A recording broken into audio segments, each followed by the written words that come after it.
अभी तो मैं जवान हूँ, इंडिया तो यही कहता है। आखिर 89% से ज्यादा 60 साल से कम है। But what about the rest of the population? I mean 11%। Well, their number is 156.7 million और ये बुजुर्गों की तादाद का दुनिया में दूसरा सबसे बड़ा नंबर है। नीति आयोग के अनुमान के मुताबिक साल 2030 तक ये देश में 60 साल या उससे ज्यादा की उम्र के लोगों का हिस्सा टोटल पॉपुलेशन जो है वो 12% और साल 2050 तक 20% होगा, यानी कि करीब 346 मिलियन। और हमारे देश में सीनियर सिटीजन्स की पॉपुलेशन दुनिया में सबसे ज्यादा होगी। इस डेमोग्राफिक शिफ्ट से रियल एस्टेट में भी अपॉर्चुनिटीज क्रिएट हो रही हैं, जहां सीनियर्स के लिए ऐसी हाउसिंग और केयर सॉल्यूशंस की जरूरत है जो उनकी इंडिपेंडेंसी को प्रमोट कर सके, सोशल एंगेजमेंट को बूस्ट करे और उनके कंफर्ट का ध्यान रखे।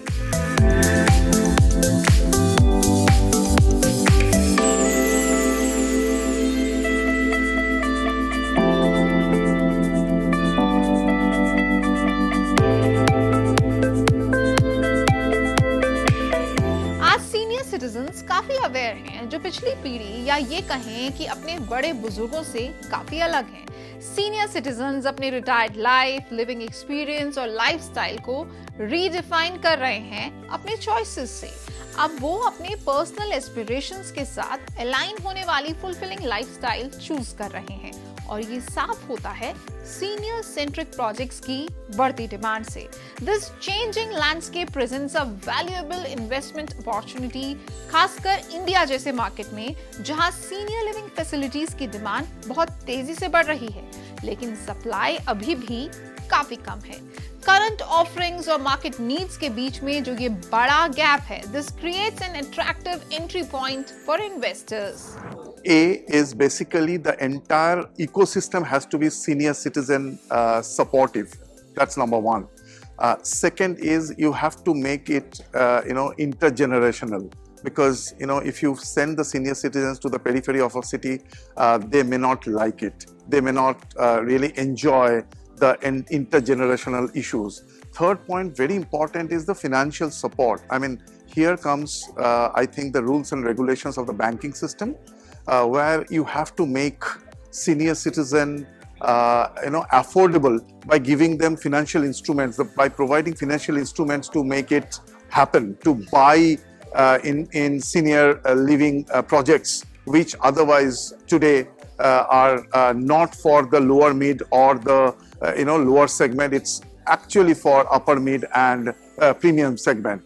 Fourth very important point is the government also should look into providing more dedicated policies for senior living segment. And fifth, maybe what I would like to say is you have to make awareness. You have to do a lot of awareness programs across India to make this concept much more friendlier, because even today it's still not so much accepted, or senior citizens are not so convinced to stay in a senior living project. Senior living communities आज सिर्फ एक महफूज घर नहीं बल्कि एक holistic living experience offer कर रही हैं। यहाँ independence, safety, health care, services, social interaction और कम्युनिटी बिल्डिंग का बैलेंस देने पर खास फोकस रहता है। Senior living is a very specialized project. The way we look at senior living is that it should promote healthy, independent living.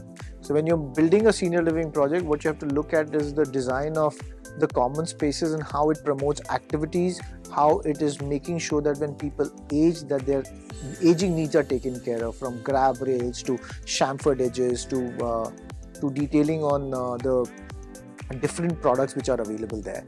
It is all about services. How do you plan your services, from dining services, safety, security, and the medical care. But most important, which I think is to be taken care of, is the activities piece. How do you program and how does the environment build better quality activities for our seniors? I think the most important in the golden years which I look at is the option of choice. The more choices seniors have, the better they feel about themselves. Distance from a good hospital or healthcare facility, because seniors को जरूरत पड़ सकती है कभी भी, तो कितनी दूर है? 20-25 मिनट की दूरी पे है. Distance from airport and station, ताकि उनके बच्चे कभी विजिट करना चाहें तो वो आ सकें.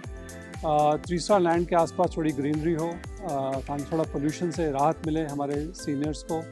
जब हम घर डिज़ाइन करते हैं, हम ध्यान में रखते हैं कि घर में किस तरह की फैसिलिटीज़ हैं, जैसे कि एंटी स्किड टाइल्स हैं, बाथरूम में ग्रैब बार्स हैं, इमरजेंसी कॉल बटन्स हैं जो सीनियर्स को भी ज़रूरत पड़ती है. पूरे घर में कहीं भी कोई शार्प एजेस नहीं होते, ग्लास का कम इस्तेमाल होता है. जो लाइट्स की हाइट है वो एक स्पेसिफिक हाइट होती है, सीनियर्स उनको आराम से एक्सेस कर सकें. और नाइट में जब उठते हैं तो सेंसरी लाइट हो, ताकि उठते ही लाइट ऑन हो जाए और फॉल प्रिवेंट करी जा सके. तो कुछ ऐसी व्हील चेयर एक्सेस है बाथरूम्स के लिए. ये शिफ्ट सिल्वर इकोनॉमी का पार्ट है. India's emerging senior care industry is often referred to as the senior economy. India में अभी सिर्फ 5% सीनियर्स को इंस्टीट्यूशनल केयर मिल रही है and senior living solutions is currently at just 1.3% market penetration. ऐसे में इंडिया में इस वक्त सीनियर लिविंग एक ऐसा सेक्टर है जहां काफी कुछ करने और अचीव करने का स्कोप है. We can say that the senior living sector is on the cusp of a revolution. फिलहाल सीनियर लिविंग सेंट्रिक प्रोजेक्ट्स को लेकर मार्केट में काफी कम एक्टिव प्लेयर्स हैं. बावजूद इसके ये सेगमेंट कंसिस्टेंट ग्रोथ देख रहा है. लीडिंग कंपनीज अपनी प्रेजेंस को प्रोएक्टिवली एक्सपैंड कर रही हैं और पर्पस बिल्ड सीनियर हाउसिंग की बढ़ती हुई डिमांड को टैप कर रही हैं. Well, what are you waiting for? Start planning for your future experiential living, as they say about old age. These are the golden years. आपको शो कैसा लगा? कमेंट सेक्शन में लिखकर जरूर बताएं. This is your host Reena Gaurav signing off with camera person Manish. जल्द मुलाकात होगी एक नई रियल एस्टेट से जुड़ी हुई खास स्टोरी के साथ.